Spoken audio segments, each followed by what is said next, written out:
ტრამპის ადმინისტრაციის პირობებში ერთი თვის წინ გადამდგარი ელჩი ტრამპის ადმინისტრაციის პირობებში დეზინფორმაციის წყაროდ გამოცხადებულ დაფინანსება შეწყვეტილ მედიას ვრცელ კომენტარს აძლევს. 30 წუთიან ინტერვიუში გადმოცემული მისი მთავარი სათქმელი კი ასე ჟღერს. ტრამპის ადმინისტრაციის დასაწყისში ვაშინგტონში ჩავედი, რომ შევხვედროდი ახალი ადმინისტრაციის მაღალჩინოსნებს. მე მითხრეს, რომ ტრამპის ადმინისტრაციის წერილი გადამეცა პირადად ბიძინა ივანიშვილისთვის და მან თქვა არა. იმისთვის, რომ რეალურად გავიგოთ, რის მიღწევას ცდილობს უკვე გადამდგარი ელჩი ამ განცხადებით, უნდა შევაფასოთ რობინ დანიგანის განცხადების დროც, კონტექსტიც და ფორმატს. ფორმით რომ დავიწყოთ, ის ზედაპირული, პრიმიტიული მსჯელობით ცდილობს საზოგადოება შეცდომაში შეიყვანოს და ბიძინა ივანიშვილზე ნახევრად მოყოლილი ისტორიით არასწორი აღქმები გააჩინოს. კერძოდ ის საუბრობს მხოლოდ იმაზე, რომ ბიძინა ივანიშვილი მას არ შეხვდა, მაგრამ არაფერს ამბობს ყველაზე მნიშვნელოვან დეტალზე, თუ როგორ ახსნა ბიძინა ივანიშვილმა მისი გადაწყვეტილება და რა განმარტება მიიღო ელჩმა უართან ერთად. შესაბამისად, რობინ დანიგანის მიერ პროპაგანდისტვის დამახასიათებელი ნახევრად სიმართლის მოყოლა კონტექსტსაც სრულად ცვლის და მის ინტერვიუს მანიპულაციურსა და დეზინფორმაციულს ხდის. გადამდგარი ელჩი ცდილობს რეპუტაციული ზიანი მიაყენოს ბიძინა ივანიშვილს, როდესაც მის წინააღმდეგ ყვება ისტორიას, რომელშიც ფაქტებს არათუ ამახინჯებს, არამედ საერთოდ უგულებელ ყოფს. და ბოლოს, ცხადია მნიშვნელოვანია დრო, თუ როდის გადაწყვიტა ყოფილმა ელჩმა ბიძინა ივანიშვილზე დეზინფორმაციის გავრცელება. საინტერესოა, რომ რობინ დანიგანს საქართველოში ყოფნის პერიოდში სულ რამდენიმე ინტერვიუ აქვს მიცემული მედიისთვის. ისიც მხოლოდ ბაიდენის ადმინისტრაციის პირობებში. ხოლო მას შემდეგ, რაც ტრამპი გახდა პრეზიდენტი, რობინ დანიგანმა ფაქტობრივად საჯაროობა შეწყვიტა. მედიაში არც კი გამოჩენილა. ტრამპის ადმინისტრაციის დროს მხოლოდ ორჯერ გაისმა მისი ხმა. პირველად 28 მაისს, როდესაც Facebook-ზე საელჩომ პოლიტიკური პოსტი გამოაქვეყნა და მეორედ უკვე გადადგომის შემდეგ რადიო თავისუფლებასთან ინტერვიუში. მხოლოდ ორი განცხადება ტრამპის არჩევის შემდეგ და ორივე სპეკულაციური, რომელიც საქართველოს შტატების ურთიერთობების დაზიანებას ემსახურებოდა. პარალელურად კი ბიძინა ივანიშვილისთვის რეპუტაციული ზიანის მიყენების მცდელობა იყო. ცხადია, ეს ფაქტი ბევრ კითხვას აჩენს და რადგან ელჩის ორივე განცხადება ერთმანეთთან კავშირშია, სრული სურათის დასანახად ერთი თვით უკან დავბრუნდეთ. მიმდინარე წლის 27 მაისს საქართველოს პრეზიდენტმა მიხეილ ყაბელაშვილმა პრეზიდენტ ტრამპისგან მილოცვის წერილი მიიღო. ბატონო პრეზიდენტო, დღეს საქართველოს დამოუკიდებლობის 107 წლისთავია. ეპოქალური თარიღი ქართველი ხალხის ბრძოლაში სუვერენიტეტის, უსაფრთხოებისა და ეროვნული იდენტობისათვის, რომელიც მძიმე სირთულეებისა და გამოწვევების ფონზე მიმდინარეობდა თაობიდან თაობამდე. ჩემი ადმინისტრაცია ერთგულია განამტკიცოს საქართველოს მთავრობასთან მშვიდობიანი და ნაყოფიერი ურთიერთობები, სამომავლოდ ველოდები ჩვენს ქვეყნებს შორის ეკონომიკური კავშირების გაღრმავებას, სამართლიანი ვაჭრობის მხარდაჭერისა და ორმხრივი თანამშრომლობის არეალის გაფართოების გზით. გულითადად ლოცავ ქართველ ხალხს ამ მნიშვნელოვან თარიღს, რომელიც ქვეყნის გამორჩეულ და მრავალფეროვან ისტორიას ასახავს. რამაც ქართველი რადიკალი ოპოზიციონერების აღშფოთება გამოიწვია, რადგან მათ ფაქტობრივად წყალში ჩაუცვიუდათ პროპაგანდას საქართველოს არჩეული პრეზიდენტის არალეგიტიმურობის შესახებ. ტრამპის მილოცვამ ცხადია ფრუსტრირება გამოიწვია რადიკალური ოპოზიციის აქტივისტებშიც. საინტერესო და უპრეცედენტო ფაქტი იყო ის, რომ ამერიკის პრეზიდენტის მილოცვა ამერიკის საელჩომ დანიგანის ხელმძღვანელობით მაშინ არ გამოაქვეყნა და ის დღემდე გამოუქვეყნებელია. თუმცა ტრამპის მილოცვიდან მეორე დღესვე საელჩოს Facebook-ზე იდება განცხადება, სადაც ვკითხულობთ. ბიძინა ივანიშვილმა უარი თქვა ელჩ დანიგანთან შეხვედრაზე, სადაც მას ტრამპის ადმინისტრაციის გზავნილი უნდა მოესმინა. სახელმწიფო მდივან რუბიოს თხოვნით 22 მაისს ელჩმა დანიგანმა ბიძინა ივანიშვილთან შეხვედრა ითხოვა, რათა შეეტყობინებინა ადმინისტრაციის გზავნილი და კიდევ ერთხელ გადაეცა კონკრეტული ნაბიჯების შესახებ, რომელთა გადადგმაც საქართველოს მთავრობას შეუძლია იმის საჩვენებლად, რომ სერიოზულად არის განწყობილი შეერთებულ შტატებთან ურთიერთობის გადატვირთვის მიმართ. იმედი გვაქვს საქართველოს მთავრობას გულწრფელად სურს ამერიკასთან და ამერიკელ ხალხთან 33 წლიან პარტნიორობასა და მეგობრობას დაუბრუნდეს. დრო და კონტექსტი აქაც მნიშვნელოვანია. ტრამპის მილოცვის შემდეგ ელჩი დანიგანი ცდილობს გადაფაროს ორი ქვეყნის ურთიერთობაში მცირედი, თუმცა მაინც პოზიტიური წინსვლა. მილოცვას მალავს, სამაგიეროდ 28 მაისს იხსენებს 6 დღის წინანდელ კომუნიკაციას, სადაც მან ბიძინა ივანიშვილთან შეხვედრა მოითხოვა და უარი მიიღო. მას რეალურად მთელი კვირა ჰქონდა, რომ ეს ინფორმაცია გაესაჯაროვებინა, მაგრამ გამოაქვეყნა მაშინ, როდესაც ტრამპის მილოცვამ დადებითი მუხტი შესძინა ორი ქვეყნის ურთიერთობას. ამ განცხადებით ელჩმა უარი თქვა საერთო პოზიტიური ფონის ნაწილი გამხდარიყო. რადიკალური ოპოზიციის რიგებს შეუერთდა და მათ პროპაგანდას ერთგვარი საკვები მისცა სპეკულაციური პოსტით. ელჩი მაშინაც ნახევარ სიმართლეს ყვებოდა, სრულ სურათს მალავდა. ამიტომაც საელჩოს პოსტს ბიძინა ივანიშვილმა მალევე უპასუხა და ელჩის მიერ მიზანმიმართულად გამოტოვებული ადგილები სიმართლით შეავსო. ვადასტურებ, რომ რამდენიმე დღის წინ საქართველოს პრემიერ-მინისტრთან და ხელისუფლების სხვა თანამდებობის პირებთან ნამდვილად შედგა საელჩოს კომუნიკაცია შეხვედრასთან დაკავშირებით.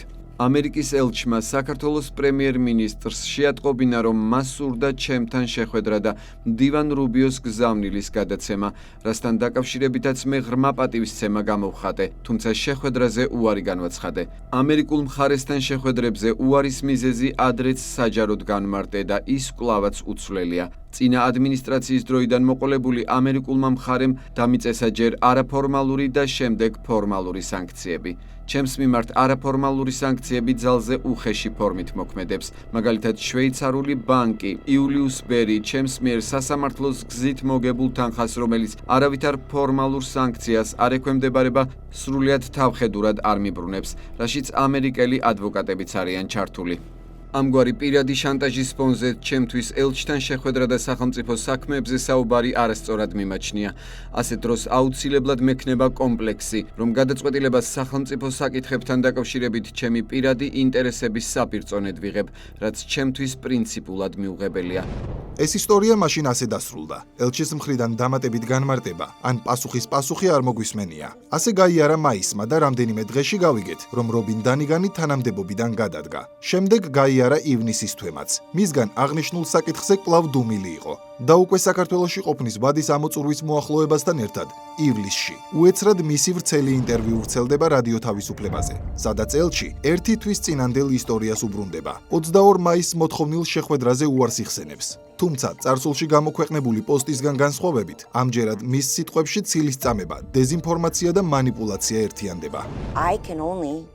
მე არ უნდა მივმართავდე სპეკულაციას, მაგრამ ვინაიდან მან ეს თავად თქვა, შემიძლია ვივარაუდო, რომ ბიძინა ივანიშვილი თავის პირად ინტერესებს აყენებს ქვეყნის ინტერესებზე მაღლა. და მე ამას იმიტომ ვამბობ, რომ ჩვენ მოვითხოვეთ მასთან შეხვედრა. ტრამპის ადმინისტრაციამ მოითხოვა, რომ მე მას შევხვედროდი და გადამეცა წერილი.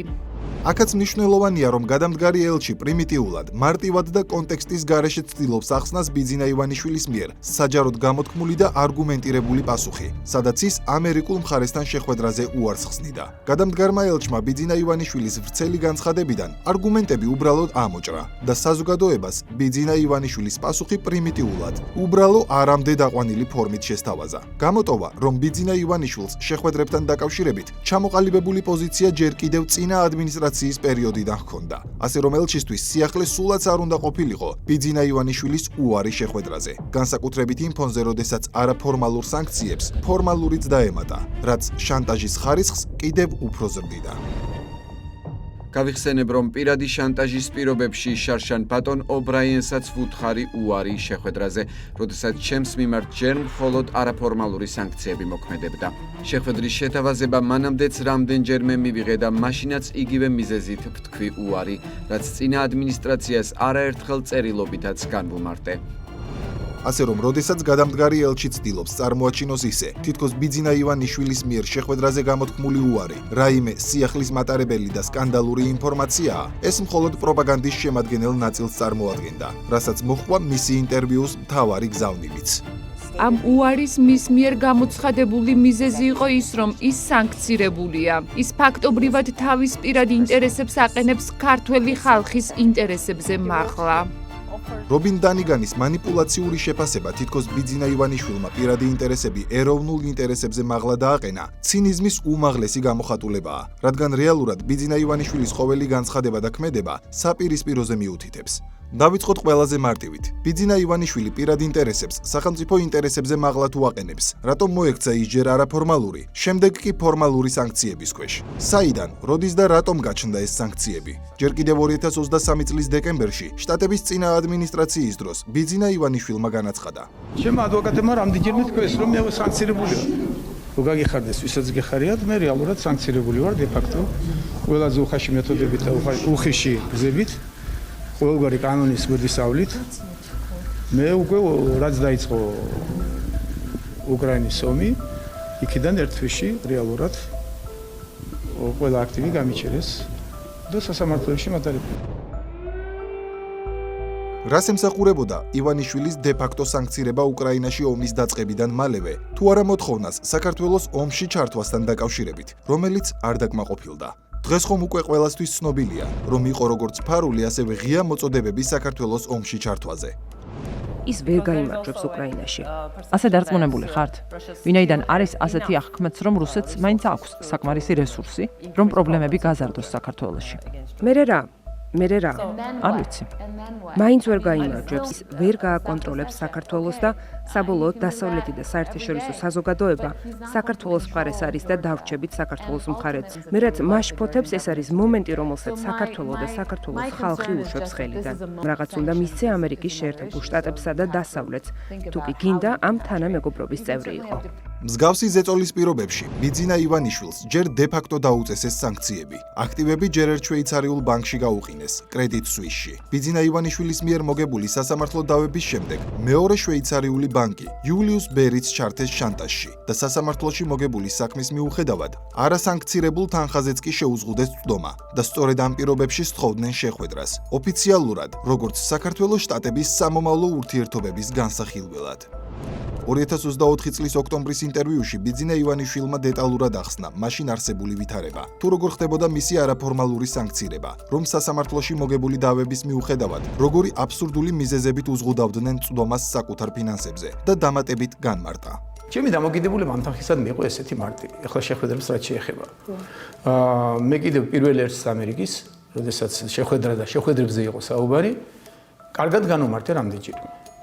მე შეხვედრებზე წინააღმდეგი კი არ ეყავი, არც ადრე და არც დღეს, მაგას როგორ ვიკადრებ, ეს ელემენტარული უზრდელობაა. მე განვმარტავდი, რომ ჩემთან შეხვედრას არავითარი აზრი არ ექნება, კონტრპროდუქტიული იქნება. რამე თუ ვერცეთ გადაწყვეტილებას მე ვერ მივიღებ მონაწილეობას. სასარგებლო რომ იყოს საქართველოსთვისაც, ევროპისთვისაც და ამერიკისთვისაც, მე მაინც ვიქნები კონტრპროდუქტიული, რამე თუ მე მაქვს კომპლექსი, რომ მე ამას ვაკეთებ იმპულის გულისთვის, რომელიც ხელოვნურად არის დაბლოკილი.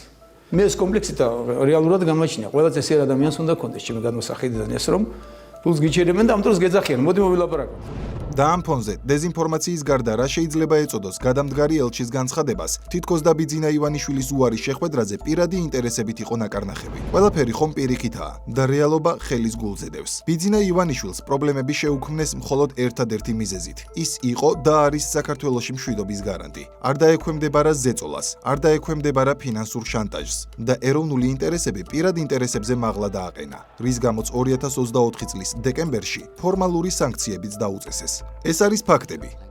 გადამდგარი ელჩის დეზინფორმაციისა და манипуляციის საპირწონედ, მაგრამ რობინ დანიგანის манипуляციური დეზინფორმაცია ამით არ დასრულებულა. ის ამტკიცებს, რომ ბიძინა ივანიშვილი თითქოს და მიზანმიმართულად უშლის ხელს შტატებსა და საქართველოს შორის ურთიერთობების გაუმჯობესებას.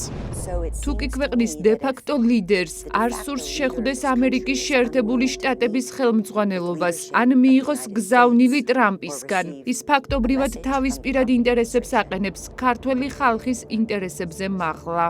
ეს რომ სიცრუე და ცილისწამება ამას ბიძინა ივანიშვილის პოლიტიკური ცხოვრება და წარსულში გაკეთებული არაერთი განცხადებაც ადასტურებს. პირველ რიგში ცინიზმია, როდესაც ბიძინა ივანიშვილს ორ ქვეყანას შორის ურთიერთობების გაუმჯობესების საბოტირებას აბრალებს გადამდგარი ელჩი. იმ ფონზე რომ სანქციების პირობებშიც კი ბიძინა ივანიშვილს მასთან შეხვედრაზე უარი არათუ არ უთქვამს, მეტიც სპეკულაციებისთვის მცირედი სივრცე რომ არ დარჩენილიყო, მისგან კონკრეტული შეთავაზებაც გაკეთდა. თუ მოახერხებთ, მე ვეგონებოდი რომ ამ ფულს სადაც გინდათ იქით მიმართავ. ეს ქველმოქმედებისთვის მინდოდა, მაგრამ შემიძლია სხვა ფონდში გადავრიცხო. მაგრამ მე ჩემთვისაც დიდი პრობლემაა, რომ არსებობს დაბლოკილი არასწორად თანხები და მე ვერაფრით ვერ ვიკადრებ, რომ რაღაც პოლიტიკურ გადაწყვეტილებებში მივიღო მონაწილეობა იმ კომპლექსის გამო, რომ ეს ჩემ ქვეყანასთან არის კავშირში. მე ვერაფრით ვერ დაუშვებ იმას, რომ თუგან ჩემს თანაგუნდელებს თხოვო, რომ აი რაღაც აკეთო. თხოვო არა, პოზიცია დავაფიქსირო. მოდი აი წინ წავიწიოთ, ეს გადავჭრათ, ცუდი არ არის და ამ დროს ვიცი, რომ იქ შეხვედრა მქონდა, რასაც მე არ დავმალავ და ვერ დავმალავ და მოვილაპარაკე ვიღაცასთან, რომ ეს უნდა გავაკეთოთ. მე სულ მექნება იმის კომპლექსი, რომ ნებისმიერი გადაწყვეტილებას ვებულობ იმისთვის, რომ ჩემი თანხები იქნება როგორმე დამიბრუნო და არა ის, რომ ჩემ ქვეყანას რაღაც სიკეთე განუვითარდეს.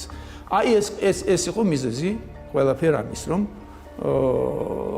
სწორედ რომ სულ მქონდა იმის კომპლექსი და მაგამაჩნია დღესაც რომ ქვეყნის საზიანოდ მე პირადული ინტერესების გულისთვის რამე არ გავაკეთო და კარგად უმარტავდი ბოდიშს უხდიდი რომ მე არ იფიქროთ რომ დავხედი ვარ, არ იფიქროთ რომ მე ამაყი ვარ. ეს იქნება კონტრპროდუქტიული, ამას არ იქნება არავითარი ფასი და ამიტომ ტყუილად უნდა დავიღლებით. ამიტომაც ვამბობ უარს შეხვედრებს. ასე რომ ბიძინა ივანიშვილი მზად იყო, თუ ეს ორ ქვეყანას შორის ურთიერთობებს წაადგებოდა, საკუთარი ინტერესები მორიგჯერზე გვერდით გადაედო. მზად იყო უსამართლოდ დაბლოკილი ფინანსებიც იქითკენ მიემართა, საითაც ამერიკული მხარე ისურვებდა. რათა მცირედითაც კი არავის გასჩენოდა კითხვები პირად ფინანსურ ინტერესებთან დაკავშირებით და სახელმწიფოებრივ საკითხებზე შეხვედრა ფინანსური შანტაჟის ფონზე კი არ წარმართულიყო, არამედ მას საქმიანი ფორმა ჰქონოდა. მაგრამ უარი მიიღო, რაც ცხადია ამყარებდა ეჭვებს, რომ მასთან დაჟინებული შეხვედრის მოთხოვნა მხოლოდ შანტაჟისა და ზეწოლის მიზანს ემსახურებოდა. ეს ეჭვი კიდევ უფრო გამყარდა მას შემდეგ, რაც ბიძინა ივანიშვილმა რობინ დანიგანს პრემიერთან შეხვედრა შესთავაზა, რადგან თუ საუბარი მხოლოდ ქართულ-ამერიკულ ურთიერთობებს შეეხებოდა, როგორც ეს საჯაროდ ითქვა, და ის არ მოიცავდა რაიმე პერსონალურ საკითხს, სწორედ მთავრობის მეთაური იყო ის პირი, ვისთანაც ელჩს შეეძლო მსგავსი საკითხების განხილვა, მაგრამ მისგან აქაც უარი მიიღო. ელჩს საქართველოს პრემიერ-მინისტრთან შეხვედრა შევთავაზეთ. პრემიერ-მინისტრი არ არის არც ფორმალური და არც არაფორმალური სანქციების ქვეშ და შესაბამისად მას პირად შანტაჟთან დაკავშირებული ვერავითარი კომპლექსი ვერ ექნება. თუმცა ელჩმა ამაზე უარი განაცხადა, რაც გვიმყარებს რწმენას, რომ ისინი სწორედ პერსონალურ შანტაჟს განიხილავენ წამყვან ფაქტორად ქართული მხარის მიერ სახელმწიფო ინტერესებთან დაკავშირებული პოტენციური გადაწყვეტილებების მიღებისას. სულ მცირე, საქართველოს უახლოესი წარსულის ცოდნაა იმისთვის საჭირო, რომ გაიაზრო, რაოდენ სუსტი სპეკულაცია და დეზინფორმაციაა, როდესაც აცხადებ თითქოს ბიძინა ივანიშვილს არ სურს ქართულ-ამერიკული ურთიერთობების გაუმჯობესება. გადამდგარმა ელჩმა განაარიცის, რომ პარტია, რომელიც ბიძინა ივანიშვილმა ჩამოაყალიბა და რომლის საპატიო თავმჯდომარეც თავად არის, ტრამპის ხელისუფლებაში მოსვლის შემდეგ საჯაროდ აცხადებს, რომ მზადაა ქართულ-ამერიკული პარტნიორული ურთიერთობების სუფთა ფურცლიდან კონკრეტული გზამკვლევის მიხედვით დაიწყოს. რა თქმა უნდა ვართ ძალიან დაინტერესებული რომ მოხდეს ურთიერთობების გადატვირთვა და უფრო მეტიც ჩვენ განვაცხადეთ რომ გვინდა სუფთა ფურცლიდან განმაახლოთ სტრატეგიული პარტნიორობა ამერიკის შეერთებულ შტატებთან და უფრო მეტიც გვინდა ეს გავაკეთოთ კონკრეტული გზამკვლევით. დაახლოებით ისეთივე გზამკვლევით როგორიც არის შედგენილი ევროკავშირის საქართველოს ურთიერთობებისთვის, როგორც არის ასოცირების დღის წესრიგი. ანელჩმა არიცის, რომ სწორედ ბიძინა ივანიშვილის დამსახურებით გამოვიდა საქართველოს ანტიდემოკრატიული რეჟიმის მარწუხებისგან და ისტორიაში პირველად ყველაზე მეტად დაუახლოვდა დასავლეთს.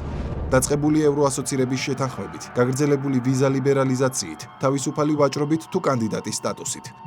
ცხადია იცის, მაგრამ როგორც ვთქვით, მისი მთავარი მიზანი მანიპულაცია და დეზინფორმაციაა ბიძინა ივანიშვილის წინააღმდეგ, რათა მორიგჯერზე მისცეს ურეიტინგო რადიკალებს სპეკულაციებისთვის სივრცე, რომლებიც ახლაც სწორედ რობინ დანიგანის დეზინფორმაციულ პროპაგანდას ჩამოეკიდნენ. და სულ მცირე, საქართველოს უახლესი ისტორია უნდა იცოდეს ელჩმა, რომელიც ცდილობს საზოგადოებას დააჯეროს, რომ ბიძინა ივანიშვილმა პირადი ინტერესები სახელმწიფო ინტერესებზე მაღლა დააყენა. ის ცილს სწამებს ადამიანს, რომლის მოღვაწეობასაც მუდმივად თანსდევს ეროვნული ინტერესების დაცვა, პირადი ინტერესების უგულებელყოფის ფასად. განასწორედ ასე არ მოვიდა ის პოლიტიკაში 2012 წელს. ძალიან ხშირად, როდესაც ბიძინა ივანიშვილის სამშობლოს სიყვარულზე საუბრობენ, მის ქველმოქმედებას იხსენებენ და აბსოლუტურად სამართლიანადაც. თუ როგორ ეხმარებოდა ის საქართველოს 90-იანი წლებიდან, რაოდენ დიდი წვლილი შეიტანა საგანმანათლებლო, კულტურის, სოფლის მეურნეობის, ტურიზმის თუ სხვა მრავალი მიმართულებით. თუმცა ყველაზე მთავარი ქველმოქმედება, რაც ბიძინა ივანიშვილის სახელს უკავშირდება, ხომ მისი პოლიტიკაში მოსვლა, პოლიტიკური ქველმოქმედებაა. 2012 წელს ბიძინა ივანიშვილს მსოფლიოს ნებისმიერ კუთხეში შეეძლო ცხოვრების მშვიდად გაგრძელება. სააკაშვილის სისხლიანი რეჟიმი მას ვერაფერს დააკლებდა, მაგრამ მაშინაც პირადი ინტერესები ხომ ქვეყნის ინტერესების, ქართველი ხალხის გამო გვერდით გადადო და თქვა: მივიღე ძალიან მძიმე გადაწყვეტილება ჩემთვის და გადავწყვიტე პოლიტიკაში მოსვლა. გადაწყვეტილება მივიღე იმიტომ, რომ მივხვდები, რომ კარგავდი სამშობლოს. სამშობლოს სიყვარული იყო ბოლო, რამაც ეს მძიმე გადაწყვეტილება ჩემთვის მიმაღებინა და ჩემი ოჯახისთვის. თანაც ეს როდის, როდესაც სააკაშვილის სისხლიანი რეჟიმი ავტორიტარიზმის პიკში იყო. ქვეყანაში მონოპოლიზებული იყო მედია, სასამართლო პროკურატურის განშტოებად ქცეული, ოპოზიცია ნაცემი, პოლიტიკური ცხოვრებიდან გარიყული, უპერსპექტივო.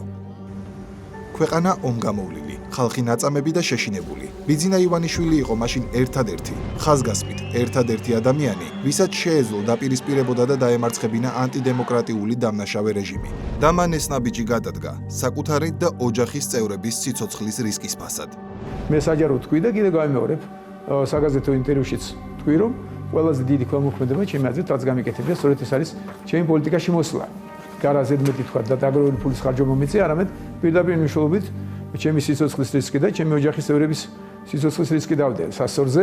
ტრაბახობენ, შვიდობენ, ისიც ამსვლელები იყვნენ, ის დაღურდნენ, რამდენიც გინდოდათ, რაც ხონდათ, მანამდე დაღურელი, მაგრამ გასასვლელი არ მიოცით. ისეთი მობილიზაცია მოხდა რეალური ძალის, არა ამ ხელოვნური და მოგონილი ძალის, რასაც დღესაც ცდილობენ გამოიყენონ. რეალური ძალის მაქსიმალური მობილიზაცია. აი ეს იყო მენეჯმენტის მატრიცში ჩემი დამსახურება და რა თქმა უნდა ჩემი თანაგუნდელების მე ერთი არ ვიყავი. რისკები იყო უდიდესი. დაცვის უფროსი ჩემი მეუბნებოდი რომ შენ შეიძლება ჩახვიდე მანქანიდან მეთქი, გინდა ფეხით გადავალ მაგ ხიდზე არ მეშინია მეთქი. ხედავდი რომ უყრიდნენ ახლა ესენი გამოუცდელი ახალგაზრდები იყვნენ. ყველა დილით ახალ ინფორმაციას უყრიდნენ ბჭყალებში მეგობრები. რომ აი ახლა იმ ხიდს რო გადაივიდე, აი იქ აგაფეთქებენ. ხო და ეს მოვიდო და დილით გამოვალ შევხედა ხებ ჩამოყრილი არის. მოგეშინია. მე გადავალ პირველი მეთქი. ის რაც მოხდა 2011-12 ლამდე ჩვენ მირულად და რაც თავარია გონებით და არა ემოციებით ყველაფერი დავალაგეთ. სწორედ, თუმცა ხიფათი მაინც დიდი იყო, ხო?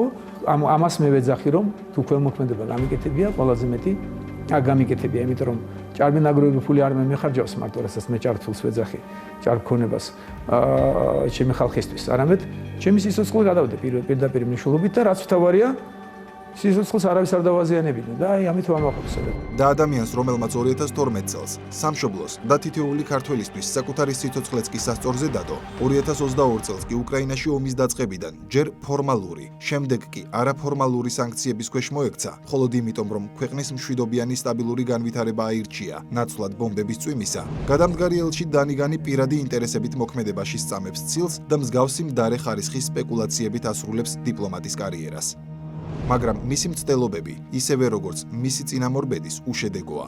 ისიც, ისევე როგორც მისი წინამორბედი, ქართველ ხალხს დაამახსოვრდება ელჩად, რომელიც რადიკალიზმს ახალისებდა. ქართველი ხალხის მიერ არჩეული ხელისუფლების დემონიზებას და ქვეყნის მშვიდობისა და სტაბილურობის გარანტის, ბიძინა ივანიშვილის რეპუტაციის შელახვას, დეზინფორმაციით და მანიპულაციით ცდილობდა. კაცის, რომელსაც სახელმწიფო ინტერესი პირად ინტერესზე არასდროს გაუცვლია. ქვეყნის მშვიდობიანი განვითარება პირად სიმშვიდეზე არ გაუცვლია. ქართველი ხალხის უსაფრთხოება საკუთარი ფინანსების უსაფრთხოებაზე არ გაუცვლია. ასე რომ დეზინფორმაცია და ცილისწამება ფაქტებსა და რეალობას ვერ შეცვლის. რეალობას, რომელშიც საქართველო რეგიონში ერთადერთი მშვიდობის კუნძულია, რის ფასსაც ბიძინა ივანიშვილი უსამართლოდ, თუმცა მაინც უკვე წლებია იხდის და ეს მისი არჩევანია. სახელმწიფო ინტერესებითა და სამშობლოს სიყვარულით ნაკარნახევი არჩევანი.